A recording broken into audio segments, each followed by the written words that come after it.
Hello hi friends, good morning all of you. कल अपन ने wheat के बारे में बेसिक जानकारी पढ़ी थी कि बेसिक वीट किसे कहते हैं, इसके लिए कब इसकी सोविंग करते हैं, कौन कौन सी सीजन में की जाती है, रबी की सीजन कौन सी है, खरीफ की कौन सी है, जायद की कौन सी है। तो कल मैंने बताया था नेक्स्ट टॉपिक जो है वो आपका है क्लासिफिकेशन ऑफ वीट, जो बहुत ही इंपॉर्टेंट है। एग्जाम में यहाँ से क्वेश्चन पुटअप होते हैं। यह classification of wheat, classification of wheat यानी गेहूं का वर्गीकरण।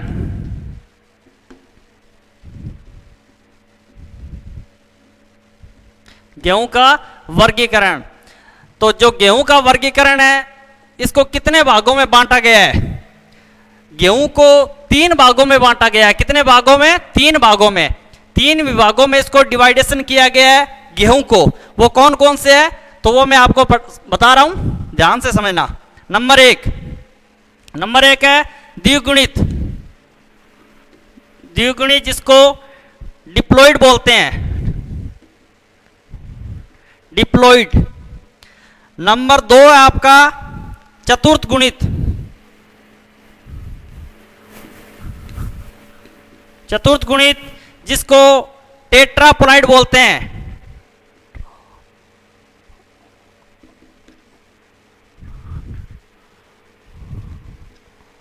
टेट्रापोलाइड। और नंबर 3 आपका है षट गुणित। षट गुणित जिसको हेक्सापोलाइड बोलते हैं। हेक्सापोलाइड, हेक्सापोलाइड। नंबर 1 है द्विगुणित जिसको डिप्लॉइड बोलते हैं। नंबर 2 है चतुर्थ गुणित जिसको टेट्रापोलाइड बोलते हैं। और नंबर 3 आपका षटगुणित जिसको हेक्सापोलाइड बोलते हैं। अब इन तीनों के अंदर क्रोमोसोम नंबर तीनों के अलग अलग है, तो क्रोमोसोम नंबर आपने को पता होना चाहिए कि गुणसूत्र संख्या कितनी होती है। तो इसके है 2n बराबर 14 और इसके है 2n बराबर 28 और हेक्सापोलाइड के है 2n बराबर 42। इनको याद रखने के लिए इनको निकालना भी आना चाहिए कि ये क्रोमोसोम नंबर कैसे है, इसके कितने, इसके कितने, और हेक्सापोलाइड कितने, टेट्रापोलाइड कितने, डिप्लॉइड कितने हैं। तो मैं आपको यहाँ पे निकाल के बता रहा हूं ताकि आप कभी भूलोगे नहीं। यहाँ पे n बराबर कितना है? 7 होता है। n बराबर 7 है, इसलिए यहाँ पे द्विगुणित है तो उसको कितना है? 7 × 2 बराबर 14। और ये चतुर्थ गुणित है टेट्रापोलाइड, इसका कितना है? 7 × 4 बराबर 28। और ये हेक्सापोलाइड है, इसका कितना है? 7 × 6 बराबर 42। ये इसके क्रोमोसोम नंबर है। क्रोमोसोम नंबर है, आपने बुक्स के अंदर ओनली 42 पढ़ा है, लेकिन इन दोनों के भी अलग अलग है। एग्जाम में पूछ लेते हैं कि डिप्लॉइड के क्रोमोसोम नंबर कितने होते हैं, तो आपको पता होना चाहिए कि डिप्लॉइड के 14 होते हैं, टेट्रापोलाइड के 28 होते हैं और हेक्सापोलाइड के 42 होते हैं। ये तीनों के क्रोमोसोम नंबर है। अब मैं तीनों को अलग अलग एक्सप्लेन करूंगा। और इसके अंदर 2 गेहूं को पढ़ेंगे अपन, 2 है, इसके अंदर भी 2 प्रकार का है और ये 3 प्रकार का है। तीनों को अलग अलग अपन एक्सप्लेन करेंगे। स्क्रीनशॉट ले लें इसकी।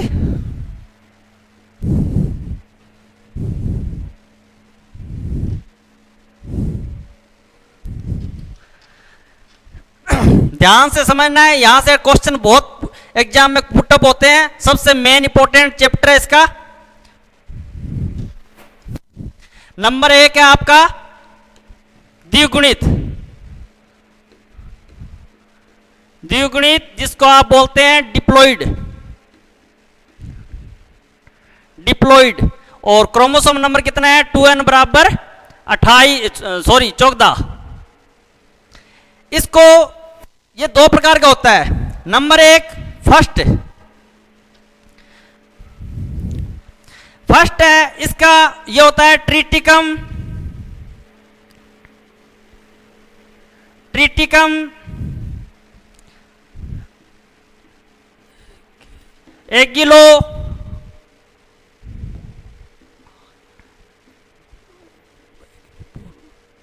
एगिलोपोलाइडस, ट्रिटिकम एगिलोपोलाइडस। और सेकंड नंबर पे है, ये है ट्रिटिकम मोनोकोकम, मोनोकोकम, ये इसका बोटनिकल नेम है। इसके अंदर भी क्रोमोसोम नंबर कितने होते हैं? 14, मतलब 2n बराबर 14। इसके भी क्रोमोसोम नंबर है 2n बराबर 14। तो ट्रिटिकम एगिलोपोलाइडस और ट्रिटिकम मोनोकोकम, ये इनके साइंटिफिक नेम है, बोटनिकल नेम है। और ये इसके अंदर क्रोमोसोम नंबर कितने हैं? 14, और इसके भी 14। एग्जाम में पूछ लेते हैं कि डिप्लॉइड के अंदर कितने गेहूं आते हैं, तो आप दो प्रकार के हैं, ट्रिटिकम एगिलोपोलाइडस और ट्रिटिकम मोनोकोकम। ठीक है। अब नंबर 2 है जो वेरी इंपॉर्टेंट है, यह आपका चतुर्थ गुणित, चतुर्थ गुणित, जिसको आप इंग्लिश में बोलते हैं टेट्रापोलाइट।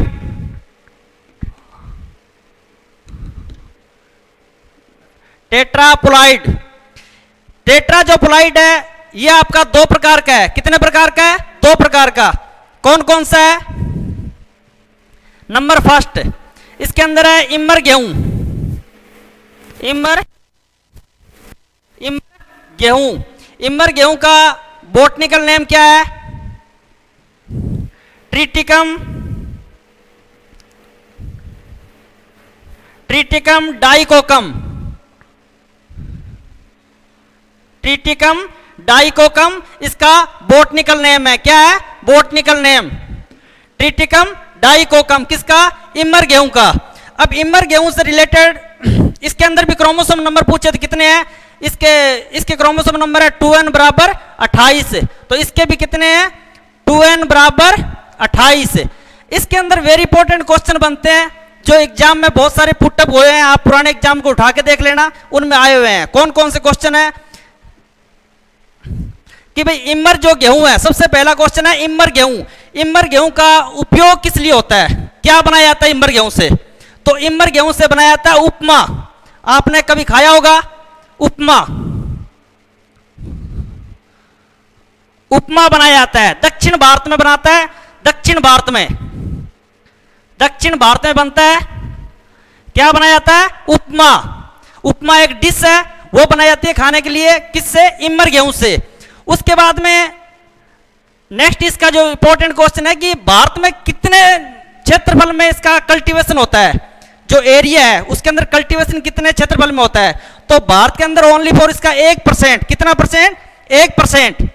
1% जो क्षेत्रफल है, एरिया है, उसमें इसका कल्टीवेशन होता है। कल्टीवेशन मतलब खेती की जाती है। कितने परसेंट पे? 1% पे। तो अपने आप में दुनिया की प्रत्येक संख्या 100% होती है, जिसमें से 1% यानी 100 में से 1% भारत के अंदर इसकी खेती की जाती है। किसकी? इमर गेहूं की। अब इमर गेहूं की खेती भारत में की जाती है, कहां पे की जाती है? एग्जाम में क्वेश्चन आता है कि भारत के किस जगह पे इमर गेहूं की खेती की जाती है। तो सबसे इंपॉर्टेंट है कि भारत में किस जगह की जाती है। तो ये आपका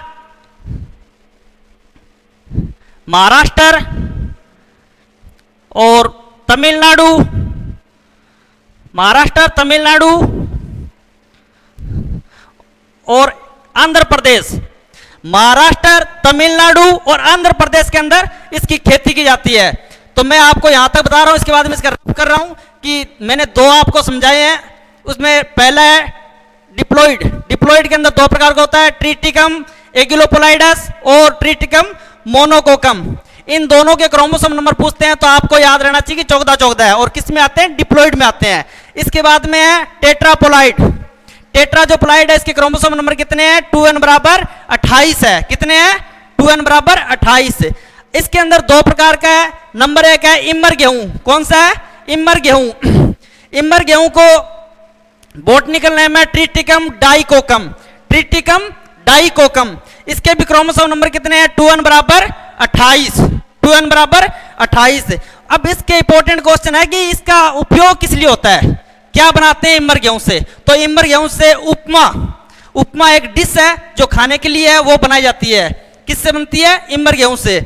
उसके बाद में दूसरा क्वेश्चन है कि इमर गेहूं का जो एरिया है कल्टीवेशन, टोटल जो कल्टीवेशन है गेहूं का, जो 100% खेती होती है गेहूं की, उसमें से इमर गेहूं की कितने % क्षेत्र में खेती की जाती है? तो मात्र 1%। कितना %? मात्र 1% क्षेत्र में इमर गेहूं की खेती की जाती है। उसके बाद में कि इमर गेहूं भारत के अंदर किस किस राज्य में होता है, किस किस राज्य में इसकी खेती की जाती है? तो महाराष्ट्र, तमिलनाडु और आंध्र प्रदेश के अंदर इसकी खेती की जाती है। ठीक है, स्क्रीनशॉट ले ले, रफ कर रहा हूं।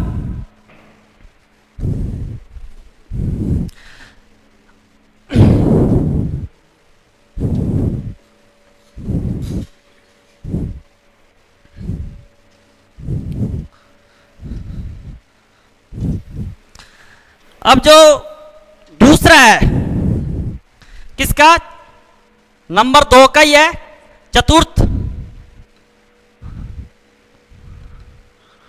चतुर्थ गुणित यानी टेट्रापोलाइट।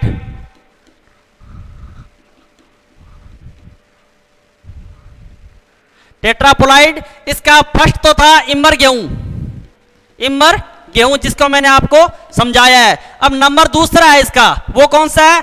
मार्कोनी, मार्कोनी गेहूं।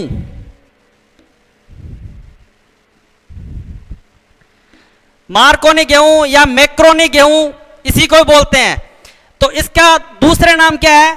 मार्कोनी गेहूं का दूसरा नाम है आपका कटिया गेहूं,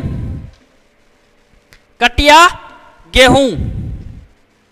इसको कटिया गेहूं भी बोलते हैं। और क्या बोलते हैं इसको?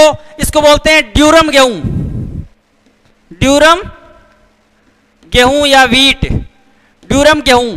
मार्कोनी गेहूं, कटिया गेहूं, ड्यूरम गेहूं, तीनों चारों एक ही वर्ड है। इसको किसी किसी बुक में आपको मैक्रोनी भी मिलेगा, मैक्रोनी। इससे आपको घबराना नहीं है क्योंकि बुक्स अलग अलग प्रिंट होती है, उसमें प्रिंट अलग अपने हिसाब से कर देते हैं, तो मैक्रोनी मिलेगा। लेकिन ये मार्कोनी गेहूं तो मतलब मार्कोनी गेहूं है, कटिया गेहूं तो कटिया गेहूं है, और ड्यूरम गेहूं तो ड्यूरम गेहूं है, मतलब बात एक ही है। इसका जो बॉटनिकल नेम है, इसका बॉटनिकल नेम मैं यहां लिख देता हूं,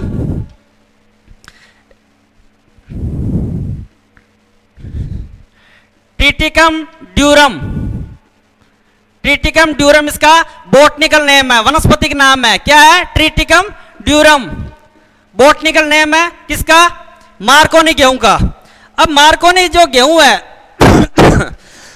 बेटा बहुत इंपॉर्टेंट है, ये क्वेश्चन बहुत बार आया हुआ है कि मार्कोनी जो गेहूं है ये भारत के अंदर क्या बनाने के लिए उपयोग की जाती है, इससे क्या बनता है? इमर गेहूं से आपने जाना है कि उपमा बनता है, तो मार्कोनी गेहूं से क्या बनता है? तो मार्कोनी गेहूं से सूजी बनती है। क्या बनती है? सूजी, जो आपने हलवा बनाते हो, सूजी। और सेवियां, सेवैयां जो आप खीर वगैरह बनाते हो, सेवैयां, सूजी और सेवैयां इसकी बनाई जाती है। क्या बनाई जाती है? सूजी और सेवैयां बनती है, बनती है। दूसरा इसका पॉइंट है कि भारत के अंदर इसका कितना % क्षेत्रफल में इसकी खेती की जाती है, यानी कल्टीवेशन एरिया कितना है इसका? तो इसका कल्टीवेशन एरिया पूरे भारत की बात करें तो मात्र 12%। कितना %? 12% एरिया के अंदर इसकी कल्टीवेशन की जाती है। भारत के अंदर मात्र 12% एरिया के अंदर इसकी कल्टीवेशन की जाती है। किसकी? इसकी मार्कोनी गेहूं की खेती की जाती है। तीसरा इसका इंपॉर्टेंट क्वेश्चन ये है कि भारत के अंदर ये कहां कहां पे इसकी खेती होती है, कौन कौन से राज्य है जहां पे मार्कोनी गेहूं या कटिया गेहूं या ड्यूरम गेहूं इसकी खेती की जाती है? तो कहां कहां की जाती है? आपके MP, मध्य प्रदेश, राजस्थान, गुजरात, मध्य प्रदेश, राजस्थान, गुजरात और हिमाचल प्रदेश, सॉरी महाराष्ट्र। महाराष्ट्र में कहां पे की जाती है? महाराष्ट्र में। महाराष्ट्र से एक रिलेटेड क्वेश्चन एग्जाम में आया हुआ है, जेट के एग्जाम में, कि भारत के अंदर सबसे अधिक संतरा, ऑरेंज का प्रोडक्शन कहां पे होता है? प्रोडक्शन कहां पे होता है? तो कहां पे होता है? महाराष्ट्र में होता है। और महाराष्ट्र में किस जगह होता है? नागपुर में होता है। नागपुर के अंदर सबसे अधिक भारत के अंदर प्रोडक्शन होता है ऑरेंज का। तो उसके बाद में इससे रिलेटेड जैसे राजस्थान की बात करें तो राजस्थान में सबसे अधिक संतरा कहाँ होता है? ऑरेंज। तो राजस्थान में संतरा होता है झालावाड़ में। कहाँ पे होता है? झालावाड़ में, जहाँ पे horticulture college of Jhalawar, agriculture का हॉर्टिकल्चर कॉलेज है, उद्यान विज्ञान का, वहाँ उस जगह सबसे अधिक खेती होती है किसकी? संतरा की। इसलिए उसको छोटा नागपुर भी बोलते हैं। क्या बोलते हैं? छोटा नागपुर। और सबसे अधिक राजस्थान में वर्षा भी वहीं होती है, बारिश भी वहीं होती है, झालावाड़ के अंदर। ये एक एक क्वेश्चन आपको याद रखना चाहिए, इंपॉर्टेंस है।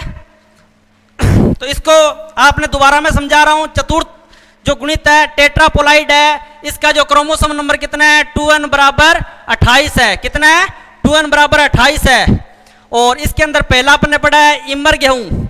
इमर जो गेहूं है, इसका 1% एरिया में किसकी खेती की जाती है? इसका उपमा बनाया जाता है। और भारत के अंदर कहाँ कहाँ पे होता है? आपके महाराष्ट्र और तमिलनाडु और आंध्र प्रदेश में होता है। इसके बाद में मार्कोनी जो गेहूं है, इसको कटिया गेहूं भी बोलते हैं, ड्यूरम गेहूं भी बोलते हैं, और बॉटनिकल नेम है ट्रिटिकम ड्यूरम। ये भी 2n बराबर 28 होता है। कितना होता है? 2n बराबर 28। आपसे क्वेश्चन पूछ ले कि मार्कोनी गेहूं का गुणस्तर संख्या कितनी होती है? तो 2n बराबर 28 होनी चाहिए। ठीक है। इसकी क्या क्या चीज बनती है, कौन कौन सी डिश बनती है खाने के लिए? तो इसकी सूजी और सेवियां बनाई जाती है। क्या बनाई जाती है? सूजी और सेवियां बनाई जाती है। अब इसके बाद है भारत में कितने % क्षेत्रफल के अंदर इसकी कल्टीवेशन की जाती है? एरिया के अंदर सोविंग करते हैं। तो भारत के अंदर मात्र 12%। कितना %? 12% जो एरिया है वहां पे इसकी खेती की जाती है। किसकी? मार्कोनी गेहूं की। उसके बाद में भारत में किस किस राज्य में की जाती है?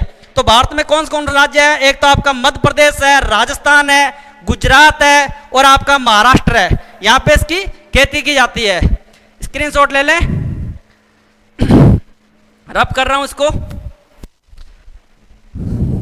अब आप 2 समझ गए। अब रहा आपका तीसरा, ये वेरी इंपॉर्टेंट है, इस पे ट्रिपल स्टार लगा रहा हूं मैं। एग्जाम में क्वेश्चन आए हुए हैं, इसमें से ध्यान से पढ़ लेना।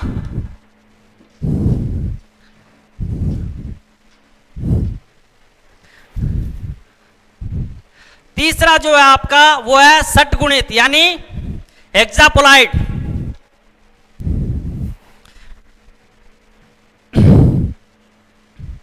तीन नंबर पे आपका षटगुणित यानी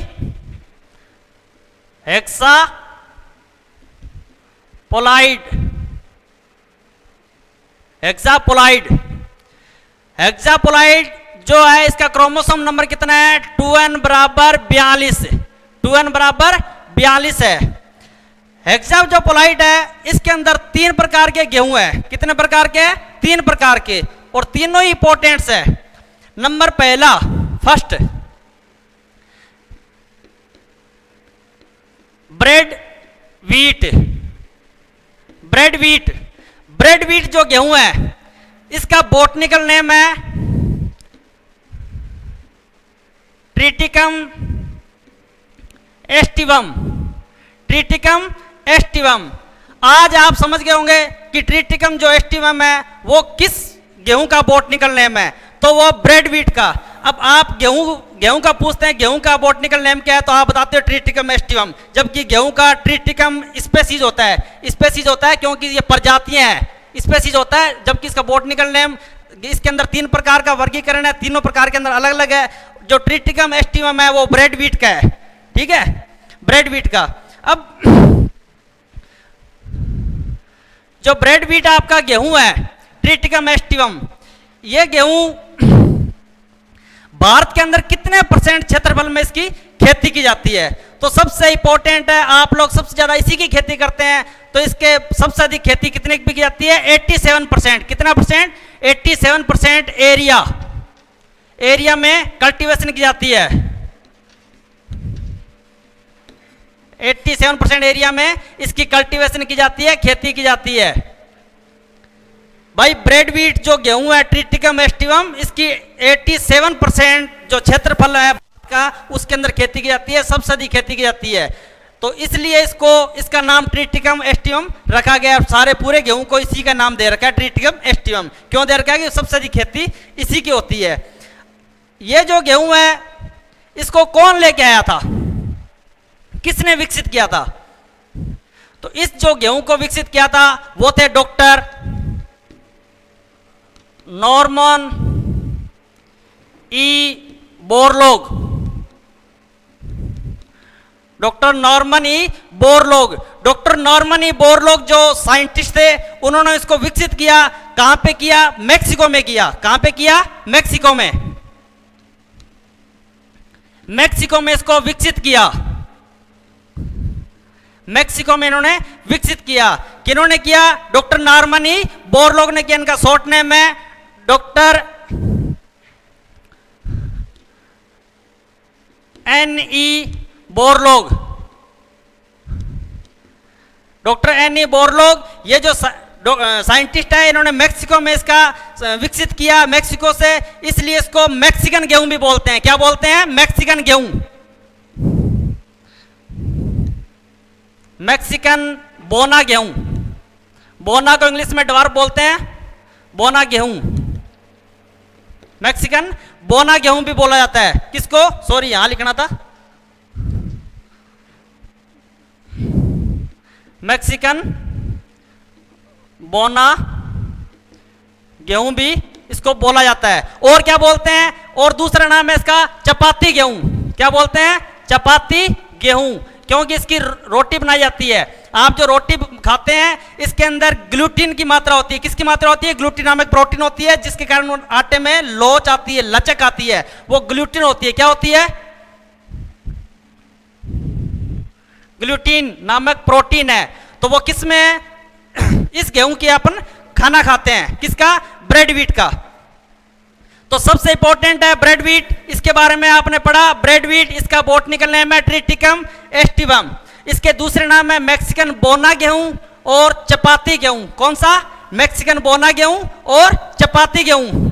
भारत में सबसे अधिक इसकी कल्टीवेशन होती है। टोटल जो कल्टीवेशन है 100%, उसमें से 87%, कितना परसेंट? 87% ओनली फॉर एरिया के अंदर ब्रेड व्हीट की कल्टीवेशन होती है। और इन्होंने किसने विकसित किया? डॉक्टर नॉर्मन ई बोरलॉग ने विकसित किया। कहां से किया? मेक्सिको से किया। यही पूछ लेते हैं कहां से विकसित किया, तो मेक्सिको से विकसित किया इन्होंने। ठीक है। इसलिए जो डॉक्टर एन ई बोरलॉग है इनको father of green revolution, father of green revolution यानी हरित क्रांति के जनक। हरित क्रांति के जनक किसको कहते हैं? डॉक्टर एन ई बोरलॉग को कहते हैं। पूरे विश्व की बात करें, मैं आगे समझाऊंगा, इसका डिटेल में आपको जानकारी दूंगा। एक क्वेश्चन आता है इसमें से। अभी अपन टॉपिक के अकॉर्डिंग चल रहे हैं। इसको स्क्रीनशॉट ले लें, रफ कर रहा हूं।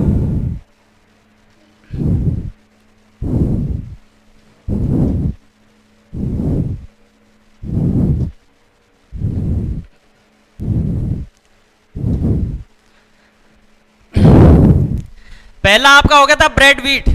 अब दूसरा आपका जो है वो है भारतीय बोना गेहूं। भारतीय बोना गेहूं, बोना गेहूं, भारतीय बोना गेहूं। इसका बॉटनिकल नेम आपको पता होगा कि भारतीय बोना गेहूं का बॉटनिकल नेम क्या है? ट्रिटिकम स्पेरोकोकम। ट्रिटिकम स्पेरोकोकम। भारतीय बोना गेहूं का बॉटनिकल नेम क्या है? ट्रिटिकम स्पेरोकोकम। ये भी 2n बराबर कितना है? 42 है। और इसको दूसरा एक नाम से जान जाते हैं, वो नाम है क्लब व्हीट। क्या है? Club wheat.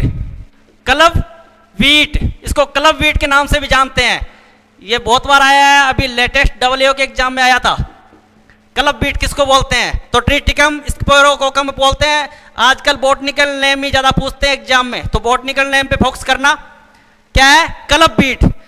इसके अंदर इसके सबसे इंपॉर्टेंट क्वेश्चन ये बनता है कि भारत के अंदर मात्र ये 2 राज्य ऐसे हैं जहां पे इसकी खेती की जाती है। कितने राज्य है? 2 राज्य है। कौन कौन से? उत्तर प्रदेश और एमपी। मध्य प्रदेश, यूपी और एमपी। यूपी और एमपी 2 राज्य है जहां पे भारतीय बोना गेहूं की खेती की जाती है। 2 ही राज्य है, यूपी और एमपी। तो इसके अंदर आपने देख लिया कि नंबर 2 पे था भारतीय बोना गेहूं, जिसको क्लब बीट भी बोलते हैं। इसका वनस्पतिक नाम है ट्रिटिकम स्पेरोकोकम, और भारत के अंदर उत्तर प्रदेश और मध्य प्रदेश के अंदर इसकी खेती होती है। अब नंबर 3 है आपका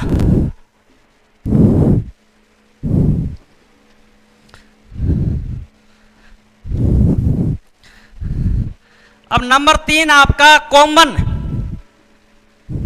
common bread wheat. Common bread wheat common जो ब्रेड वीट है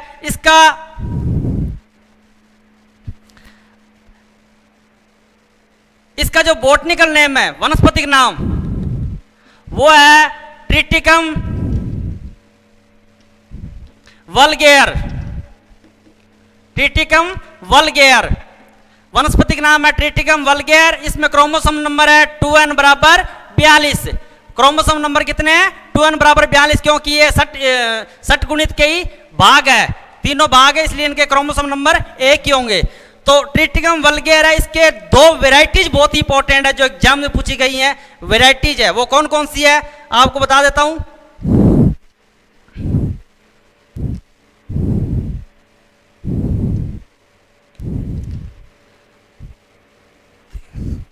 एक तो C306 और दूसरी है K65 C306 और K65 जो वेराइटीज है वो पूछते हैं कि K65 जो वैरायटी है वो किसकी है। तो बॉटनिकल नेम पूछेंगे, ट्रिटिकम वल्गेयर की है या ट्रिटिकम एस्टिवम की है या ट्रिटिकम स्क्लेरोकोलकम की है। तो आपको पता होना चाहिए कि ट्रिटिकम वल्गेयर की है। बॉटनिकल नेम पे ध्यान रखना, बॉटनिकल नेम इससे पूछते हैं, ठीक है। तो ये मैंने आपको कंप्लीट करवा दिया है। इसका वर्गीकरण, क्लासिफिकेशन ऑफ वर्गीकरण इसके साथ आपका कंप्लीट हो गया है। तीनों मैंने सबसे पहले 3 थे और तीनों के अंदर जो इसके पार्ट थे मैंने आपको एक एक करके एक्सप्लेन किए हैं। आपको कोई डाउट हो इसमें तो आप मुझे इनसे कमेंट्स बॉक्स में लिख के शेयर करना। अब नेक्स्ट अपना टॉपिक है वो चालू कर रहा हूं इसके बाद।